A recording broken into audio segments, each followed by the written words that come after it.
Kisah pemuda kaya, anak bos besar, pemilik 73 perusahaan, yang menjadi cleaning service. Episode 232.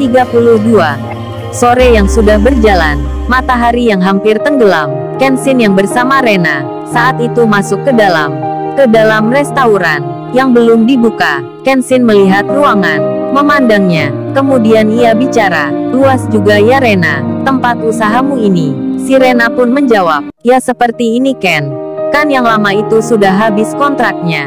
Jadi mau nggak mau ya cari lagi. Kebetulan dapat seperti ini. Di pinggir jalan raya pula." Saat itu kehadiran Kenshin dilihat oleh pegawainya Rena, yang mana mereka memperhatikan sambil mengangkat barang. Kemudian Kenshin pun bilang, "Oh iya Rena, aku bantuin sekalian ya." Si Rena pun menjawab, "Kagak usah Ken. Udah ada yang ngerjain itu." Namun Kenshin malah bicara, "Nggak apa Ren. Biar cepat selesai." Kenshin pun berjalan, balik lagi keluar, menuju mobil pengangkut. Dirinya akan membantu, ikut pula mengangkat barang. Di tengah hal itu, terlihat orang dari seberang, yang terdengar memanggilnya, sambil melambaikan tangannya. Orang itu bicara, dengan nada yang tinggi, keras suaranya, Mas, ini motornya sudah selesai." Rupanya bapak penambal ban yang bilang, yang memberitahukan tentang ban motor yang bocor sudah diperbaiki. Kenshin yang mendengarnya segera mengiyakan.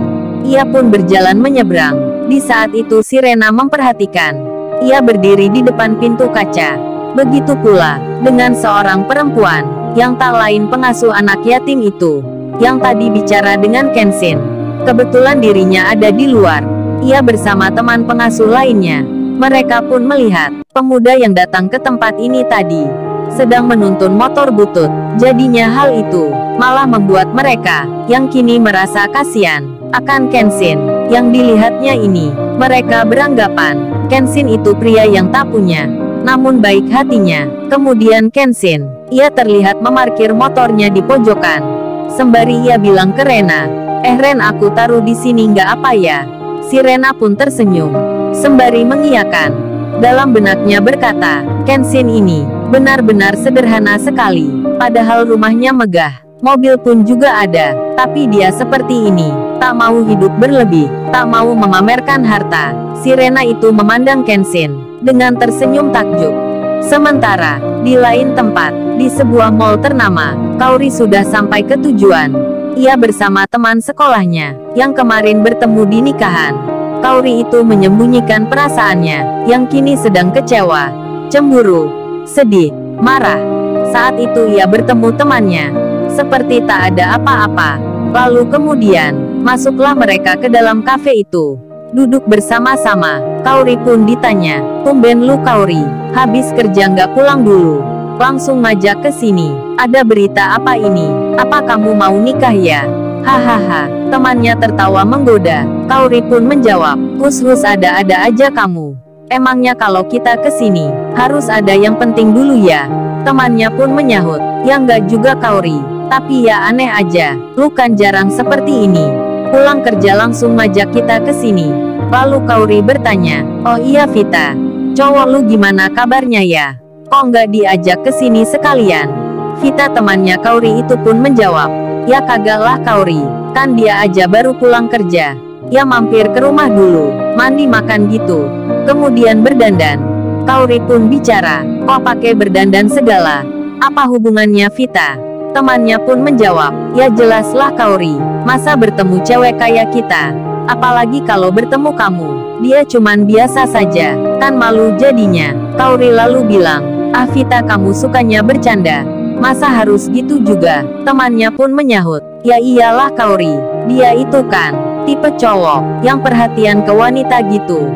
Hal apa-apa harus dipersiapkan dulu. Sampai penampilan gua aja dinilainya juga. Kalau perlu diajak shopping, kita belanja ke mall, gua disuruh milih pakaian yang menurut aku suka." Kaori lalu menyahut, "Waduh, masa Vita sampai segitunya? Berarti bahagia dong kamu. Cowok kamu romantis."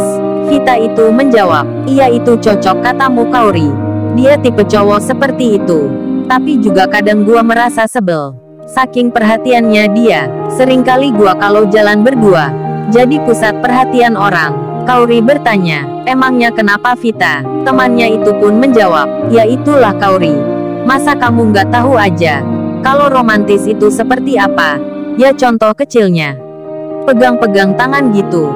Saat jalan berduaan, Kaori pun menyahut, oh gitu ya. Vita pun lalu ganti bertanya, lo emangnya kamu Kaori sama Randy belum jadian ya? Randy itu kan orangnya baik. Kerjanya juga sama seperti kamu. Orang kantoran. Oh iya kayaknya dia juga cowok romantis gitu. Perhatian ke cewek. Gimana Kaori menurutmu? Kaori pun menjawab, ah nggak tahulah Vita. Gua kan nggak ada apa-apa sama dia. Lalu Vita temannya itu pun bilang, tunggu Kaori. Aku jadi ingat nih. Pingin bilang bertanya ini ke kamu. Tunggu bentar apa ya? Gua tak ingat-ingat dulu. Setelah beberapa detik, beberapa saat berpikir, temannya itu pun jadi teringat. Lalu ia bilang, oh ini Kaori. Ini yang gua mau tanyakan. Begitu pula dengan teman-teman yang ingin tahu juga, kan di malam itu, di acara nikahannya Dewi, lu kan pulang, jalan sama cowok cleaning service. Itu siapa Kaori? Gua kok penasaran banget nih. Kaori menjawab, itu hanya teman Vita. Vita pun menyahut, ah kagak mungkin Kaori. Kamu bisa berteman seperti itu. Pasti perkiraanku, itu mungkin cowok kamu ya. Bener kan? Secara gitu, kamu nggak mungkin Kaori. Kalau jalan sama cowok yang kerjanya cleaning service. Cewek cantik seperti kamu, punya karir pula. Mana mungkin Kaori, kalau nggak ada hubungan. Bener kan? Kamu jawab jujur aja deh. Nggak usah rahasia sama gua. Kaori pun menjawabnya, sembari mukanya agak tak cerah. Terlihat air matanya jatuh. Vita pun bertanya, lo Kaori, kamu kok tiba-tiba sedih? Seperti menangis gitu. Kenapa Kaori? Kaori pun menjawab, nggak apa Vita. Ini cuman kena debu aja. Lalu Kaori melanjutkan. Ia malah balik bertanya, oh iya gua mau tanya nih Vita. Kalau cowok lu gak sengaja, kamu lihat di jalan bicara sama cewek lain. Perasaanmu gimana Vita? Temannya pun menjawab, ya tergantung Kaori. Sama siapa dia bicara? Sama teman atau saudaranya? Atau rekan kerjanya? Maksudmu, selingkuh gitu ya? Terus gua cemburu, marah, sedih, kecewa. Oh ternyata ini ya. Nah gua tahu sekarang. Alasannya kamu ngajak aku ke sini. Kamu punya masalah ya? Seperti yang kamu katakan ini. Bener kan tebakanku? Berarti kamu tadi lihat cowok lu ya? Lagi bicara sama cewek lain.